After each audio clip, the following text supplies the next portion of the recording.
ఓం సాయిరామ్. కుష్ఠరోగిని సైతం నయం చేసిన నాకు నీ సమస్యను నయం చేయటం ఒక చిన్న ఐడియా. నీ ఓపిక ఎంత, నా మీద నీ భక్తి ఎంత అని పరీక్షించడానికి నీకు నేను ఈ పరీక్షలన్నీ పెడుతున్నాను తల్లి. అది నీకు అర్థం కాక నా బాబా నన్ను వదిలేశాడు, నన్ను పట్టించుకోవట్లేదు, నాకు ప్రతి దానిలోనూ అడ్డం వస్తున్నా కానీ ఈయన సాయం చేయట్లేదు అని నువ్వు బాధపడుతున్నావు. అలా బాధపడొద్దు తల్లి.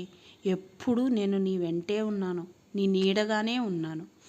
చిన్న బాధ వస్తుంది కదా అని, నీకు బాధ వచ్చినప్పుడే కదా తెలిసేది నీ వాళ్ళెవరో బయట వాళ్ళెవరో. అది తెలుసుకోక అందరూ నా వాళ్ళే అని చెప్పి కష్టపడుతున్నావు, బాధపడుతున్నావు. అందుకే నీకు కష్టం తెప్పిస్తేనే నీ వాళ్ళెవరో తెలుస్తుంది కదా నీకు అని చూపిస్తున్నాను తల్లి. ఫుల్ వీడియో ఛానల్లో సబ్స్క్రైబ్.